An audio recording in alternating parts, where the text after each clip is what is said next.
Hello वैंक्शन and इजहन lover, welcome back to our channel. Thank you guys आपके प्यार और सपोर्ट के लिए। आपका प्यार और सपोर्ट यूँ ही बरकरार रखिएगा मेरे साथ। तो गाइज अगर आप चैनल पे नए हैं और आपने सब्सक्राइब नहीं किया तो प्लीज सब्सक्राइब कर देना। आज हम प्राइवेट आई का नेक्स्ट पार्ट देखने वाले हैं। लास्ट पार्ट में हमने देखा कि जैन पनिशमेंट मिलने के बाद आखिरकार इबो से प्रॉमिस करता है कि वो अच्छे से रूल्स को फॉलो करेगा और पूरे फोकस के साथ अपनी ट्रेनिंग पर ध्यान देगा। लास्ट पार्ट में हमने ये भी देखा कि जैन और इबो एक दूसरे से अपनी अच्छी और बुरी यादें शेयर करते हैं। तो चलो गाइस, इसके आगे क्या होगा आज हम इस पार्ट में जानेंगे। आई होप आपको आज का पार्ट अच्छा लगेगा। कुछ दिन ट्रेनिंग के बीत गए। जैन ने बेसिक ट्रेनिंग सीखी जो जेम्स हुआंग उसे और अदर ट्रेनिंग को सिखा रहे थे। जैन के अच्छे परफॉर्मेंस से इबो भी उससे इम्प्रेस हो गया। उसके 8 दिनों के बेसिक ट्रेनिंग के लिए अभी 3 दिन बचे थे और इबो ने प्लान भी बनाया कि वापस घर जाने के बाद वो जैन के ट्रेनिंग को फिर से जारी रखेगा। जैन अपने कमरे में वापस जाने ही वाला था, तभी उसने किसी की फैमिलियर वॉइस सुनी। उसे घर से निकले हुए काफी दिन हो चुके हैं, लेकिन उसके पापा या कोई और उससे कभी मिलने नहीं आया। हालांकि रात को सोने से पहले जैन उनसे फोन पर बातें करेगा। वे केवल रात को ही अपने फोन का यूज कर सकते हैं और नेक्स्ट मॉर्निंग फिर से उनका मोबाइल उनसे जब्त किया जाएगा। जैन को अभी भी वो दिन याद है कि कैसे जेम्स हुआंग उसे घूर रहा था जब पहले दिन उससे उसका मोबाइल जब्त कर रहे थे और जैन ने उनसे इतने सारे रूल्स के बारे में शिकायत भी की थी। आप यहाँ न केवल सेल्फ डिफेंस के लिए है, बल्कि हम आपको डिसिप्लिन कैसे फॉलो करते हैं ये भी सिखाते हैं।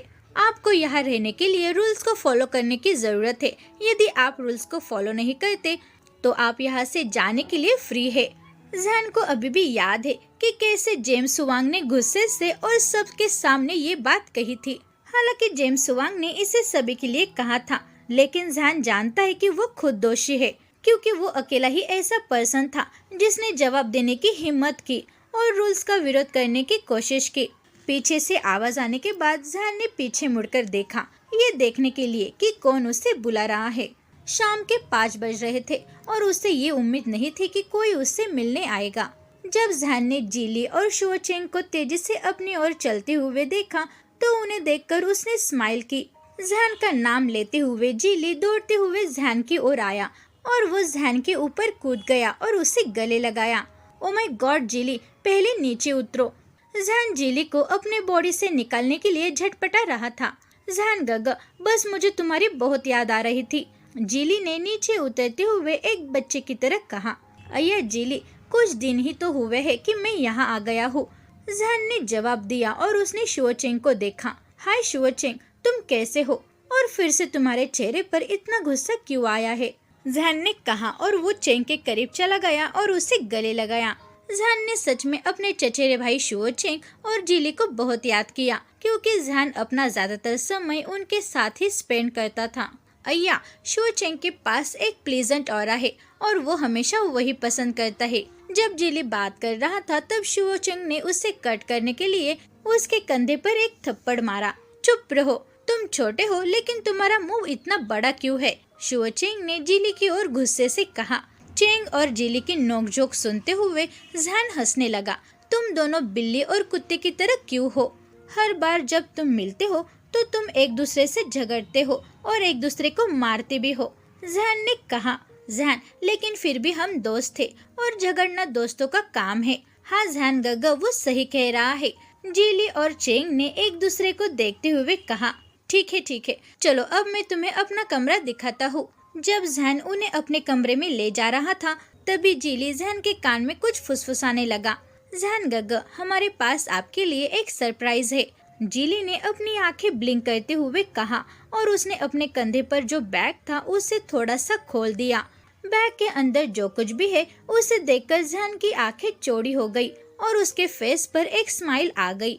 बैग को देखने के बाद जैन ने अपने आसपास देखा, सिर्फ ये देखने के लिए कि क्या कोई उन्हें देख रहा है। आसपास कोई ना देखकर जैन ने तुरंत उन दोनों को अपने कमरे में खींच लिया और जैसे ही वे कमरे में पहुंचे तो जैन ने तुरंत पीछे का दरवाजा बंद कर दिया। रुको यार, तुम लोग क्या करने का प्लान बना रहे हो? ये रूल्स के खिलाफ है और मैं सच में मुश्किल में पड़ सकता हूँ।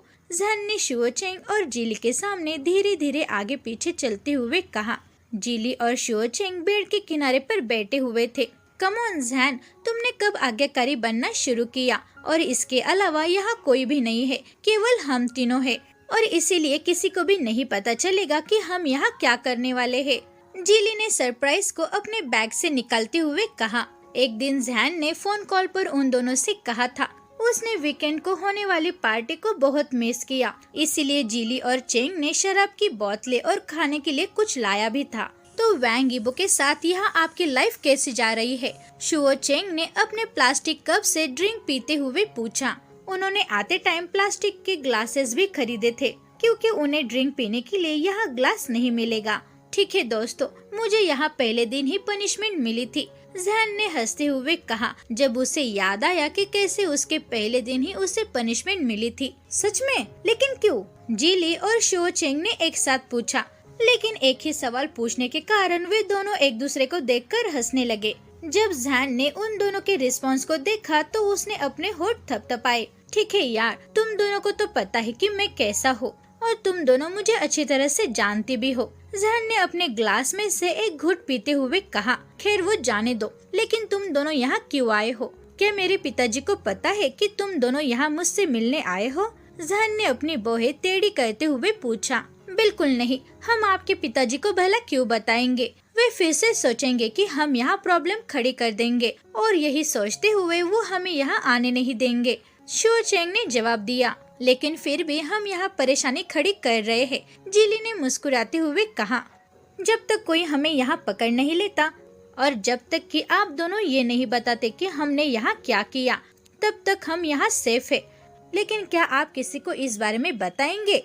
ज़ैन ने उन दोनों को नैरो आई से देखते हुए कहा। ज़ैन, क्या तुम पागल हो? बेशक हम ये किसी को नहीं बताएंगे कि हमने यहाँ क्या किया। अगर हमने बता भी दिया तो हम मुसीबत में पड़ जाएंगे, और हो सकता है कि आपके पिताजी मेरे पिताजी को बता भी देंगे, और इसकी वजह से मेरा घर से बाहर निकलना भी मुश्किल हो जाएगा, शुओ चेंग ने कहा। अब क्लब हाउस डाइनिंग एरिया में द प्राइवेट आई के मेंबर सभी ट्रेनी के साथ डिनर कर रहे हैं। ज़ैन के साथ कैसे चल रहा है? हाईकुआन ने ईबो से पूछा। वो सच में अच्छा कर रहा है, वो बहुत तेजी से सीखने वाला लड़का है, और अब वो सिंपल डिफेंस ट्रेनिंग में सच में बहुत अच्छा है। बाकी की ट्रेनिंग में उसे सिखा सकता हूँ, और जब हम उनके घर वापस जाएंगे तो मैं उसकी बाकी की ट्रेनिंग को जारी रखूंगा। ईबो ने हाईकुआन को देखे बिना जवाब दिया और अपना खाना जारी रखा। आइस प्रिंस, हमें आर्थर चेन के बारे में खबर मिली। वो पहले से ही यहाँ बीजिंग में वापस आ चुका है, ली बोवेन ने उसे बताया। लेकिन ईबो ने अभी भी इमोशनल लेस एक्सप्रेशन बनाए रखे। ली बोवेन की बातों से ईबो को हैरानी नहीं हुई, क्योंकि रूस में उसके आदमी है और उन्होंने ईबो को पहले से ही सब कुछ बता दिया। ईबो को अभी तक पता नहीं कि आर्थर चेन क्या प्लान बना रहा है, लेकिन वो हमेशा उसका सामना करने के लिए तैयार रहता है। उसे ये भी पता है कि आर्थर उससे बहुत ज्यादा हेट करता है। वो वैसे भी दोषी नहीं है, लेकिन वो इस फैक्ट को एक्सेप्ट नहीं कर सकता कि ईबो ने उसे हराया, और रूस में उसकी ट्रेनिंग में ईबो ने उसकी जगह ले ली। आइस प्रिंस, चाहे कुछ भी हो, द प्राइवेट आई हमेशा आपका साथ देगी, हाओ शुआन ने ईबो का कंधा थपथपाते हुए कहा। लेकिन ईबो ने उसे एक कोल्ड ग्लेयर दी, जिसकी वजह से शुआन ने अपना हाथ उसके कंधे से हटा दिया। मैंने डिनर करते हुए आज ज़ैन को नोटिस नहीं किया। सुंग योन, जो उनकी बातचीत सुनते हुए चारों ओर देख रहा था, लेकिन उसने ज़ैन को नोटिस नहीं किया। इसीलिए सुंग योन ने उनसे कहा कि उसने ज़ैन को नहीं देखा। जब सभी मेंबर ने सुंग योन की बातें सुनी तो सभी मेंबर और ईबो ने भी ज़ैन को इधर उधर देखना शुरू किया। हाईकुआन मुस्कुराया, क्योंकि उसे लगा कि ज़ैन फिर से कुछ स्टूपिड जैसी हरकतें कर रहा होगा, क्योंकि जिस दिन से ज़ैन ट्रेनिंग में शामिल हुआ है उसके पहले दिन ही ज़ैन को पनिशमेंट दी गई थी। हालांकि ज़ैन तेजी से सीखने वाला लड़का है, लेकिन बात बस इतनी सी है कि ज़ैन दूसरों को नाराज करने के लिए स्टूपिड जैसी हरकतें करता था। मुझे उसके गायब होने के बारे में कुछ अजीब लग रहा है, ईबो की ओर देखते हुए हाओ शुआन ने हंसते हुए कहा। क्या तुम सब ज़ैन को ढूंढ रहे हो? बगल के टेबल पर बैठे हुए एक लड़के ने उनकी ओर मुड़ते हुए पूछा। उस लड़के ने उनकी बातचीत को सुना था और इसीलिए वो जानता है कि वो ज़ैन की तलाश कर रहे हैं। गो चेंग, क्या तुम जानते हो कि ज़ैन कहाँ है? सुंग योन ने जिस लड़के से पूछा जिसका नाम गो चेंग है, उसका कोई गेस्ट आया था। जब मैं अपने कमरे की ओर जा रहा था तो मैंने उन्हें उसके कमरे में जाते हुए देखा। गो चेंग के पास वाले लड़के ने कहा, पेई जिन, वो गेस्ट कौन थे? सुंग योन ने उस लड़के से पूछा। यही तो मैं नहीं जानता, लेकिन हो सकता है कि वो गेस्ट उसके बहुत करीब हो और इसीलिए उसने उन्हें अपने कमरे में ले गया। पेई जिन ने अपने कंधे उचकाते हुए और खाना खाते हुए कहा। उनकी बातचीत को सुनने के बाद ईबो अपनी सीट से उठ खड़ा हुआ। आइस प्रिंस, अब तुम कहाँ जा रहे हो? हाओ शुआन ने मुस्कुराते हुए कहा। हालांकि वो जानता था कि ईबो अब कहाँ जाने वाला है। ईबो ने हाओ शुआन की ओर कोल्ड ग्लेयर से देखा। मैं जैन के कमरे में जा रहा हूँ, ईबो ने जवाब दिया और वहाँ से बाहर चला गया। अब जैन के रूम में। हाँ, तो यही कारण है कि आपका चेहरा अभी भी एक मुड़ा हुआ कागज जैसा दिखता है। जैन ने शो चेंग के चेहरे के बारे में बताया। जैन ने अपनी हंसी कंट्रोल करने के लिए अपने हाथ से अपना मुंह ढक लिया। जैन, ये इतना फनी भी नहीं था, शो चेंग ने नाराज चेहरे से कहा। शो चेंग, मुझे लगता है कि आप ईबो के बड़े भाई वैंग हाइकुआन से मिले। वो ईबो से बहुत अलग है। वो ईबो के अपोजिट काफी अच्छा और मिलनसार है। ईबो जो ना ही स्माइल करता है और ना ही कुछ बात करता है, और उसका भाई उसका पूरा अपोजिट है। हाइकुआन सच में बहुत काइंड है और वो मुस्कुराते हुए दूसरों से बात भी करता है, जैन ने कहा। शो चेंग ने हाइकुआन के बारे में जानने के लिए अपनी आंखें चौड़ी की। जीली भी बहुत हैरान था, लेकिन इससे पहले कि वो कुछ कह पाते, उन्होंने दरवाजे पर नॉक की आवाज सुनी। कोई तो बाहर है, जैन ने कहा, और उसने शो चेंग और जीली को शराब की बोतलें और कप और खाने का सामान छिपाने के लिए कहा। जब जैन को लगता है कि सब कुछ सेफली छिपा हुआ है, तो वो दरवाजे पर गया और उसने झांक कर देखा कि बाहर कौन है। जब उसने ईबो को देखा तो उसने मुस्कुराते हुए थोड़ा सा दरवाजा ओपन किया। जैन, मैंने देखा कि आप डाइनिंग एरिया में नहीं थे, इसलिए मैं यहाँ चेक करने आया हूँ। क्या आप आज रात डिनर नहीं करने वाले? ईबो ने अंदर देखने की कोशिश करने के लिए कहा, लेकिन जैन ने दरवाजा इतना भी नहीं खोला था कि वो चेक कर सके। मुझे भूख नहीं है, मैं अभी भी उन स्नैक्स से भरा हुआ हूँ जो मैंने आज दोपहर में खाया था, जैन ने कहा। ईबो जैन से इतना भी दूर नहीं था और इसीलिए उसे जैन के मुंह से शराब की स्मेल आ गई। ड्रिंक की स्मेल ने ईबो को सस्पिशियस बना दिया और उसने सोचा कि जैन अपने चचेरे भाई के साथ यहाँ शराब पी रहा है। आज जैन, किसी ने मुझे बताया कि जीली और तुम्हारा चचेरा भाई भी यहाँ आए हुए हैं। ईबो ने सीधे जैन से उन दोनों के बारे में पूछा। ईबो जानता है कि जब वे तीनों एक साथ होते हैं तो वे क्या क्या कर सकते हैं, और जैन के मुंह के स्मेल ने ये साबित कर दिया। वे दोनों अंदर है, लेकिन वो जल्द ही जाने वाले हैं। उन्होंने मुझे बहुत याद किया था, तो इसीलिए वो मुझसे मिलने के लिए यहाँ आ गए। जैन ने हल्के से स्माइल करते हुए और दरवाजा पूरा ओपन करते हुए कहा। ए हाय वैंग ईबो, जैन के पीछे से बाहर निकलते हुए जीली ने कहा और उसे ग्रीट किया। ईबो ने बस अपना सिर हिलाया।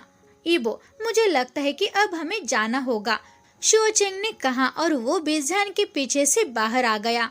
शो चेंग और जीली तुरंत जैन के कमरे से बाहर चले गए, लेकिन ईबो को ये नहीं पता था कि जैन ने उन दोनों को जाने के लिए पीछे से अपने हाथ से इशारा किया था।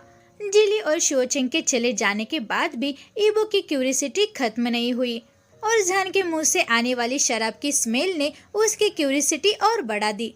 इसीलिए जब जैन उस पर ध्यान नहीं दे रहा था, तो ईबो ने पूरा दरवाजा ओपन करने के लिए जोर से धक्का दे दिया। ईबो, अरे तुम क्या कर रहे हो? जैन ने चिढ़कर और अपनी घबराहट को छुपाते हुए कहा, ताकि ईबो को पता न चल सके कि उन्होंने कमरे के अंदर क्या किया। कमरे के अंदर जाने के बाद ईबो कमरे में बीचों बीच खड़ा हुआ। ईबो कमरे में इधर उधर देखने लगा, लेकिन उसे कुछ भी नहीं मिला। इसीलिए वो बाथरूम को चेक करने के लिए बाथरूम की ओर जाने लगा, लेकिन ईबो को बाथरूम में कोई भी सबूत या निशान नहीं मिला। लेकिन जैसे ही ईबो बाहर निकलने वाला था, कॉर्नर में रखी एक डस्टबिन ने ईबो का ध्यान खींच लिया। डस्टबिन थोड़ी खुली हुई थी और यही देखने के लिए कि उसके अंदर क्या है, ईबो उसकी ओर जाने लगा। लेकिन जैसे ही ईबो ने उस डस्टबिन को पूरा खोला, तो उसने उसके अंदर शराब की बोतल्स देखी। शराब की बोतल्स अभी भी खत्म नहीं हुई थी और डस्टबिन के अंदर खाने के लिए कुछ नट्स भी थे। ईबो ने उन चीजों को अपने हाथ में ले लिया और बाथरूम से बाहर चला गया। जैन, इसका मतलब क्या है? ईबो ने जहान को बॉटल्स दिखाते हुए कहा, मैं अब पूरा बर्बाद हो गया हूँ। जहान ने अपने मन में सोचा। जहान ने अपना सिर खुजलाया। उसे नहीं पता कि अब उससे क्या कहना है, क्योंकि अब वो पकड़ा गया है। आपको रूल्स के बारे में पता होने के बाद भी आपने रूल्स को ब्रेक किया। रूल्स को ब्रेक करने के बाद आप रिजल्ट को जानते हैं, है ना? और आपने अपनी गलती से इनकार करने की कोशिश की, तो आप ये भी जानते हैं कि आपकी पनिशमेंट डबल हो जाएगी। ईबो ने गुस्से से कहा, क्योंकि वो अपना गुस्सा और छिपा नहीं सका। ईबो, कैसा रहेगा अगर बची हुई ड्रिंक को हम दोनों पी ले तो? जहान ने कहा। पकड़े जाने के बाद भी जहान ने अपनी स्टूपिड भरी हरकतें अभी भी जारी रखी। जहान ने और शिकायत करने की कोशिश नहीं की, क्योंकि वो जानता है कि अब गलती उसकी है। जहान, कल सुबह 4 बजे मैं यहाँ आऊँगा, इसीलिए तैयार रहना। तुम अच्छी तरह से अपने पनिशमेंट के बारे में जानते हो, ईबो ने कहा। ईबो ने जहान को शिकायत करने या पूछने का मौका दिए बिना कहा। ईबो सच में बहुत गुस्से में था और ये उसके चेहरे पर भी दिख रहा था। जहान अपने लाइफ में हर दिन मुसीबतें खड़ी कर रहा था। ईबो ने अपने मन में ठान लिया कि अब वो जहान को अच्छी तरह से सबक सिखाएगा, और इसीलिए उसने जहान को कड़ी पनिशमेंट देने का मन बना लिया। तो गाइस, आपको क्या लगता है ईबो अब जहान को कैसी पनिशमेंट देगा? हालांकि ये बात सभी जानते हैं कि पनिशमेंट चाहे कैसी भी हो, हमारा जहान कभी नहीं सुधरेगा। तो चलो गाइस, इसके आगे वाले पार्ट में हम देखेंगे कि ईबो जहान को सबक सिखाने के लिए कौन सी पनिशमेंट देने वाला है। गाइस, आपको आज का पार्ट कैसा लगा? Thank you very much guys video देखने के लिए। अगर आप चैनल पे नए हैं और आपने सब्सक्राइब नहीं किया तो प्लीज सब्सक्राइब कर देना। वीडियो को लाइक करो और शेयर करो, और मुझे कमेंट में ये जरूर बताना कि आपको आज का पार्ट कैसा लगा। Thank you guys.